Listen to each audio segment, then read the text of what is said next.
మరి వార్తలు చూస్తే జగిత్యాల రాజకీయాల్లో పోస్టర్ల వార్ హాట్ టాపిక్గా మారింది. స్థానిక ఎమ్మెల్యే సంజయ్ క్యాంప్ కార్యాలయం వద్ద బీజేపీ నాయకులు పోస్టర్లు అంటించడం చర్చనీయాంశంగా మారింది. అభివృద్ధి పేరుతో కాంగ్రెస్ పార్టీలో చేరిన ఎమ్మెల్యే అవినీతికి పాల్పడ్డారని ఆరోపిస్తూ పోస్టర్లు వెలిశాయి. కరప్షన్పై బహిరంగ చర్చకు సిద్ధమంటూ పోస్టర్స్లో సంజయ్కు సవాల్ విసిరారు. రేపు తహసీల్ చౌరస్తా వద్ద చర్చకు రావాలని డిమాండ్ చేశారు. ఇదే తరహాలో పట్టణంలోని పలు కూడళ్లలో కూడా పోస్టర్స్ అంటించారు. ప్రస్తుతం ఈ పోస్టర్లు రాజకీయ వేడిని రాజేస్తున్నాయి. మరి ఎమ్మెల్యే ఏ రకంగా స్పందిస్తారో చూడాలి.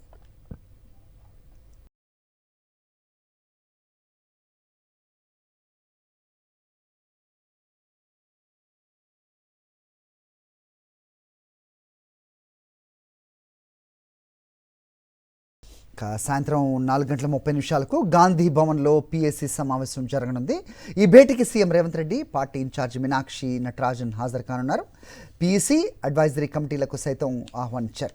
పార్టీ నిర్మాణం, ఎస్ఐఆర్లపై చర్చించనున్న పిఎస్సిలో అంతకుముందు గాంధీ భవన్లో ఎస్ఐఆర్పై శిక్షణా శిబిరం కూడా నిర్వహించనున్నారు. ఇక పిసిసి ఎంపిక చేసిన 60 మందికి మాస్టర్ ట్రైనింగ్ ఇవ్వనున్నారు. శిక్షణ ఇచ్చేందుకు ఢిల్లీ నుంచి 3 సభ్యుల బృందాన్ని పంపింది అధిష్టానం. ఎస్ఐఆర్పై 3-మెన్ టీమ్ పవర్ పాయింట్ ప్రజెంటేషన్ ఇవ్వనుంది.